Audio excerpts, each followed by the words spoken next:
Hello viewers, welcome back to Sai Info Media. இன்னைக்கு நம்ம இந்த வீடியோல எந்த கோர்ஸ் பத்தி பார்க்க போறோம்னா ME ல மேனுஃபேக்சரிங் இன்ஜினியரிங் இந்த கோர்ஸ் பத்தி தான் பார்க்க போறோம். இந்த மேனுஃபேக்சரிங் இன்ஜினியரிங்னா என்ன அப்படிங்கறத இந்த வீடியோல தெளிவா பார்க்கலாம். அதுக்கு முன்னாடி நீங்க நம்ம சேனலை ஃபர்ஸ்ட் டைம் பார்க்குற மாதிரி இருந்தா மறக்காம Subscribe பண்ணிக்கங்க. மறக்காம பெல் ஐகானையும் பிரஸ் பண்ணிக்கங்க. அப்பதான் எஜுகேஷன் ஓரியன்டடா நாங்க போடுற ஒவ்வொரு வீடியோவும் உங்களுக்கு நோட்டிஃபிகேஷன்ல காட்டும். உங்களுக்கு யூஸ்ஃபுல்லாகவும் இருக்கும். வாங்க வீடியோக்குள்ள போலாம். அதாவது இந்த மேனுஃபேக்சரிங் இன்ஜினியரிங்னா என்னன்னு சொல்லிட்டு கேட்டிங்கனா உற்பத்தி பொறியியல்னு சொல்றாங்க. இந்த உற்பத்தி பொறியியல் மூலமா நமக்கு என்ன யூஸ்ஃபுல்னு தான கேக்குறீங்க. அதாவது இந்த உற்பத்தி பொறியியல் படிச்ச ஸ்டூடண்ட்ஸ் என்ன கத்துக்குவாங்கன்னு பாத்தீங்கன்னா நமக்கு வாழ்க்கையில அன்றாடம் பயன்படக்கூடிய எந்த ஒரு பொருளாக இருக்கட்டும், ஒரு சின்ன ஒரு சாதாரண பொருட்களாக இருக்கட்டும், ஒரு சின்ன கைபேசியாக இருக்கட்டும், அல்லது பெரிய ஏதோ ஒரு மிஷினரியாக இருக்கட்டும், ஒரு வாகனங்களாக இருக்கட்டும், இல்லை உதிரிபாதங்களாக இருக்கட்டும், எந்த ஒரு பொருட்களாலும் இந்த மேனுஃபேக்சரிங் இன்ஜினியரிங் உற்பத்தி பண்ணதுக்கு அப்புறம் தான் அது சந்தைக்கு வரும், அது மார்க்கெட்டிங் வரும், அதுக்கப்புறம் தான் நம்ம அதை வாங்குவோம். இந்த மேனுஃபேக்சரிங் இன்ஜினியரிங்க்கு எப்படி ஒர்க் வரும்னு சொல்லிட்டு பார்த்தீங்கன்னா டிசைன் இன்ஜினியரிங் டிசைன் பண்ணி கொடுத்த பிறகு அந்த பொருட்களை எந்த மூலதன பொருட்களை கொண்டு நம்ம தயாரிக்கலாம், அந்த பொருட்கள் மூலியமா என்னென்ன யூஸ்ஃபுல் இருக்குது, அந்த பொருட்களை எந்த மெட்டீரியல் கொண்டு தயாரிச்சா அது ரொம்ப நாள் நீடிக்கும், அதாவது கம்மியான பொருளாதாரத்தில் அந்த பொருட்களை உற்பத்தி பண்ணுறது எப்படி, குறைந்த நேரத்திலும் அந்த பொருட்களை நம்ம எப்படி உற்பத்தி செய்யலாம், அதற்கு எந்தெந்த மெஷினரியை யூஸ் பண்ணலாம் அப்படின்னு சொல்லிட்டு கற்றுக்கோங்க. அது மட்டும் இல்லாமல் மெட்டீரியல் ஓரியன்டான சில மேனுஃபேக்சரிங் இன்ஜினியரிங் இருக்குங்க.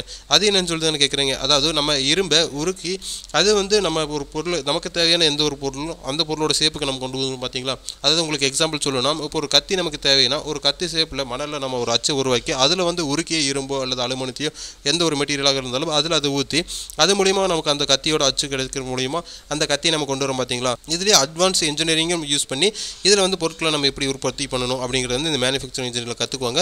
இதில் பார்த்தீங்கன்னா ஒரு வாகனத்தோட உதிரி பாகங்களாக இருக்கட்டும், இல்லை ஒரு கம்ப்யூட்டராக இருக்கட்டும், இல்லை எந்த ஒரு மிஷினாக இருக்கட்டும், எந்த ஒரு பொருட்களாக இருக்கட்டும், ஒரு பாத்திரங்களாக இருக்கட்டும், ஒரு மண்டங்களாக இருக்கட்டும், எந்த ஒரு பொருட்கள்னாலும் இந்த மேனுஃபேக்சரிங் இன்ஜினியரிங் இவர் உற்பத்தி பண்ணதுக்கு அப்புறம் தாங்க அது பயன்பாட்டுக்கு வரும். இந்த மேனுஃபேக்சரிங் இன்ஜினியர் அவர் நிறைய மெட்டீரியலோட தன்மைகள் என்ன, நான் மெட்டீரியலோட தன்மைகள் என்ன, எந்த பொருட்களை எவ்வளோ டிகிரி செல்சியஸில் உருக்கிறப்போ அது அதோடைய உருகுநிலைக்கு செல்லும், அந்த பொருட்களை கொண்டு நம்ம எந்த அச்சில் ஊற்றி எந்த மாதிரி பொருட்களை தயாரிக்கலாம், அதுக்குண்டான காஸ்ட் எவ்வளோ ஆகும் அப்படின்னு சொல்லிட்டு கற்றுக்காங்க. அது மட்டும் இல்லாமல் இந்த மெஷின்ஸ் யூஸ் பண்ணுவாங்க பார்த்தீங்களா, நர்லிங், த்ரெட்டிங், கிரைண்டிங், கிரில்லிங் அப்படின்னு சொல்லிட்டு அப்புறம் கட்டிங், வெல்டிங், இந்த மாதிரி மெஷின்ஸ் இருக்குது பார்த்தீங்களா. இதுவும் பார்த்தீங்கன்னா இந்த மேனுஃபேக்சரிங் இன்ஜினியரிங்கில் தான் யூஸ் பண்ணி அந்த பொருட்களை உற்பத்தி செய்வாங்க. உங்களுக்கு இன்னும் தெளிவாக